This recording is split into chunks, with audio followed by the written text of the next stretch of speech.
2018年1月12号，中国海军的093J 攻击型核潜艇在东海准战场海域浮出水面，并高挂5星红旗航行，显露明显的小龟背。这是093J 攻击型核潜艇的标志性外形。093的小龟背是用来装填水下垂直发射的巡航导弹和反舰导弹的，一次可以装填16到24枚，水下垂直连续发射，火力强度大大超过通过鱼雷管逐一水平发射。不占用鱼雷的首次装填数量，让093J 改型核潜艇的远程攻击和近距离水下反潜反舰能力都成倍的提高。093J 水下发射东风10巡航导弹，在东海就可以打到东京。更厉害的是，093J 携带鹰击18潜射反舰导弹，这是世界上第一种水下热发射的反舰导弹。在非常深的水下出艇就点火，全程控制下垂直出水，可以攻击360度的任意方向，比此前潜射导弹的攻击范围扩大了600倍。093J 核潜艇可以在任意姿态下发射鹰击18，不耽误本身的反潜反舰战斗机动。鹰击18最可怕之处还在于它的超远射程和双速掠海攻击能力。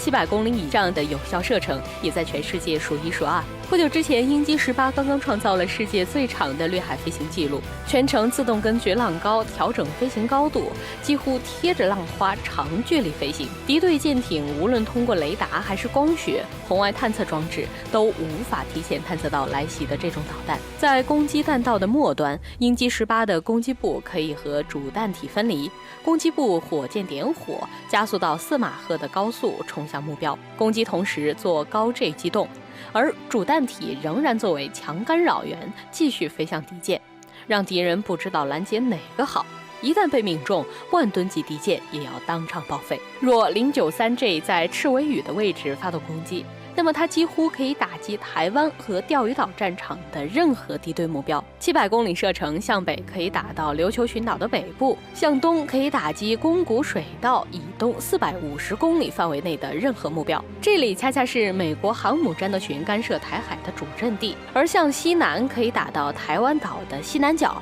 射程还富裕。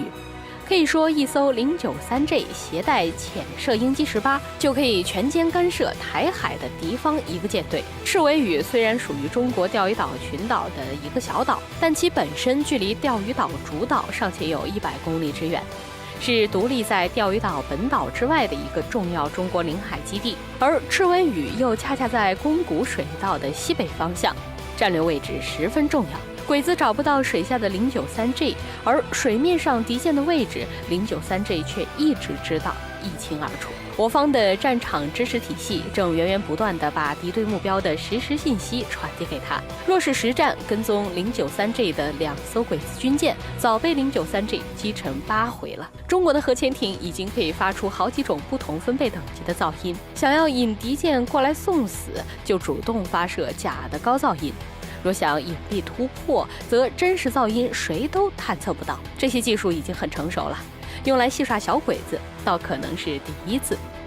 所有任务胜利完成后，主动上浮挂出国旗，等于最后给美日一个大耳光。现在台独势力和美日一唱一和，动作越来越大，我们就是要敲山震虎。